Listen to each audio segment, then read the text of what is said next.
ओम शांति। आपका प्रश्न है, अगर हम 5-7 बार मुरली पढ़े तो बहुत आगे जा सकती है। दादिया भी शुरुआत में 6 बार मुरली पढ़ने को कहा और उन्होंने बार बार पढ़ती 12 बार पढ़ती थी तो तेज गई। तो क्या हम भी सिर्फ 5-7 बार मुरली पढ़ने से तेज जा सकते हैं? मुरली पढ़ने से मन बहुत शांत हो जाता है और संकल्प भी कंट्रोल हो जाता है, पर हम बस एक बार ही पढ़ पाते हैं। उत्तर है, देखो, जब संस्था की स्थापना हुई तब इतने सारा ज्ञान नहीं था। ये ज्ञान कंप्लीटली दुनियावी बातों से अलग था। हम जो भी करते थे भक्ति वगैरह उससे अलग है। अभी तो हमें इतने सालों के बाद बहुत सारी चीजें बीके न होते भी सबको पता है कि क्या क्या इस संस्था में करते हैं। लेकिन पहले ज्ञान की शुरुआत हुई आत्मा के लिए और मुरली में ही बाबा रोज बताते थे और दूसरी कोई साइड में हेल्प नहीं थी। लेकिन स्वयं परमात्मा वो लोग के साथ थे और वैसे भी दादियाँ बहुत छोटी छोटी थी तो ज्ञान इतना विस्तार को नहीं पाया था। तो एक ही काम करना था, मुरली सुनना, पढ़ना और लिखना। और ये भी था अपने संस्कार, अपने देह अभिमान को तोड़ने के लिए प्रैक्टिकल सब काम करना। ये पहला लेसन था और इसकी वजह से बहुत साल लगे तैयार होने में। सोचो 50 तक तो ये ज्ञान सिर्फ भट्ठी ही चली। बाद में जब मधुबन आए तब ये विस्तार से मुरलियाँ शुरू करना शुरू किया। मना हर एक के ऐसे करो, ये एक योग करो, ये ऐसे करो, ऐसे याद करो, ऐसे सेवा में जाओ, ये सब बताना शुरू किया।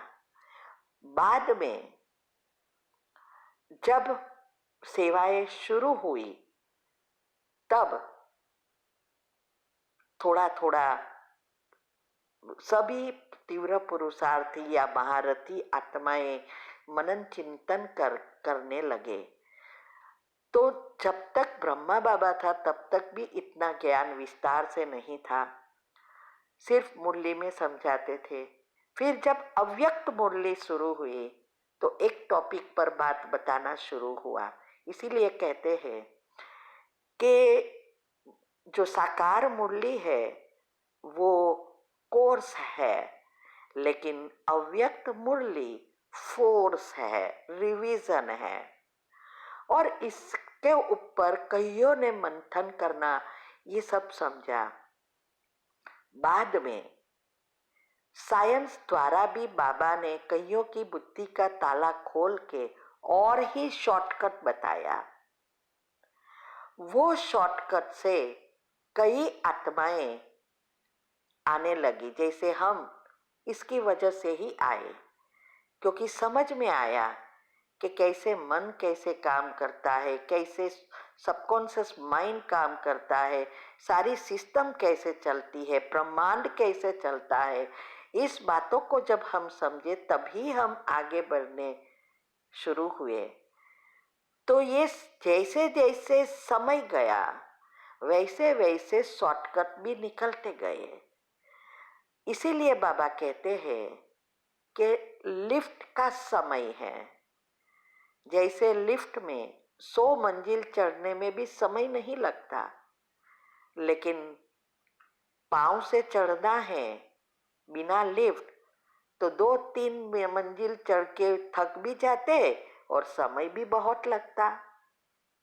ऐसे ही अगर हम ये मुरली ही सिर्फ सुने लेकिन समझे नहीं, जीवन में प्रैक्टिकल ना करे, स्वरूप ना बने, तो कोई अर्थ नहीं है।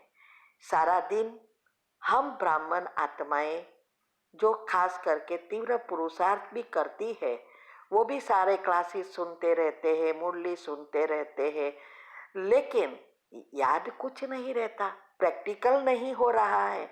इसके लिए तो नंबर पड़े हैं। तो ये बहुत गुह्यते गुह्य राज है कि मुरली सिर्फ पढ़ने से कुछ नहीं होता, न सुनने से, लेकिन उसके विधि जो बताई है और कई सारी विद्या बाबा ने बताई है, उसमें से हमें जो माफक आती है और हम आगे बढ़ सकते हैं, तो वो हमें करना है। तो हम लिफ्ट का उपयोग करेंगे, तब हम जल्दी जल्दी मंजिल तक पहुंच जाएंगे। नहीं तो फिर इतने साल है भी नहीं जितने दादियों के पास था। तो ये शॉर्टकट अभी मिल रहा है। मनन चिंतन और मंथन से कई बातें गुह्य राज बाहर आए हैं जो हमने कभी सपने में भी नहीं सोचा था। ऐसे राज बाहर आते हैं। तो हमें इस राजों को जानेंगे, विधि अपनाएंगे, तभी हम जल्दी जल्दी लिफ्ट का उपयोग कर आगे बढ़ेंगे। Last so fast so first बनने के लिए समय अनुसार बहुत सारी चीजें बाहर आ गई है। तो अभी तो समय ही नहीं है, ऐसे सुनते रहने से कुछ होने वाला ही नहीं है। इसीलिए अगर आपको आगे बढ़ना है, तो हमने आज भी अगले टॉपिक में समझाया है, वो सुनो। प्रश्न के उत्तर में क्या क्या रखा है वो सब प्रैक्टिकल करो। हमने बाबा की बातों को अच्छी रीति मंथन करके, समझकर, उनके साथ बैठकर जो विधि अपनाई, वो विधि हम बता रहे हैं। बहुत सीक्रेट है ये है। गृहस्थ में रह के यहाँ तक पहुंचे, जो आज भी मुरली में कहा कि किचड़ में रहते भी कमल बन सकते हैं, कांटों के साथ रहते भी नंबर 1 में आ सकते हैं, वो हमने प्रैक्टिकल किया है। तो ये सब हम बता रहे हैं। तो जब तक हमारी इस बातों को हम समझेंगे नहीं, एकाग्रता नहीं बढ़ेगी, तो याद शक्ति भी नहीं बढ़ेगी और हम एक संकल्प में स्थित नहीं हो सकेंगे, संचित कर्म भी भस्म नहीं होंगे, तो आत्मा में शक्ति कहाँ से भरेगी। इसीलिए हमने ये सब ग्रुप जो भी खोले हैं, वो उस ये तीव्र पुरुषार्थ करने के लिए जो हम कर रहे हैं। जैसे अव्यक्त मुरली में 5 प्रश्न हर वीक आता है, रोज एक प्रश्न का उत्तर देना। क्यों? वो उत्तर ढूंढने के लिए आपको मुरली सुननी पड़ेगी, और एक ही टाइप की मुरली सुनेंगे तो जल्दी समझ में भी आएगा। रोज साकार मुरली के 5 प्रश्न निकाल के उसके उत्तर देना है, उसका भी हमने क्यों ग्रुप खोला है कि वो निकालो और प्रश्न के उत्तर में उसका जवाब दो, अपने विचारों को व्यक्त करो, विशेषताओं को बाहर लाओ, और जो प्रश्न मुरली के ना समझ में आए वो क्वेश्चन ग्रुप में पूछे। यही ये लक्ष्य है सभी ग्रुप का खोलना।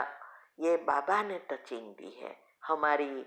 वो वीडियो सुनो, कैसे सारी बातें बाबा ने हमारे द्वारा करवाई और लौकिक से अलौकिक में परिवर्तन किया। तो ये सब बातें आप जब सुनेंगे, समझेंगे, तब आपको ये बुद्धि का ताला खुलेगा। तो ये मुरली ही हमारे विचारों को, व्यर्थ नेगेटिव को समाप्त कर पॉजिटिव बनाती है, लेकिन उसको पाचन करना बहुत आवश्यक है। स्थूल भोजन भी हम लेते हैं, चबाए नहीं और जल्दी जल्दी खाना खा ले तो वो पचेगा नहीं, शरीर में बीमारियां बढ़ाएगा, शरीर में सारी कोलेस्ट्रॉल वगैरह बढ़ेगा और खून भी नहीं बनेगा, तो शरीर में शक्ति भी नहीं बनेगी। ऐसे ही जब तक इस बातों को हम मनन चिंतन मंथन करके पचाते नहीं हैं, तब तक आत्मा में शक्ति नहीं भरेगी। तो इसकी विधियां अपनाओ। चैनल पर जाओ, चैनल का नाम है शिव शक्ति मेडिटेशन बीके कुसुम।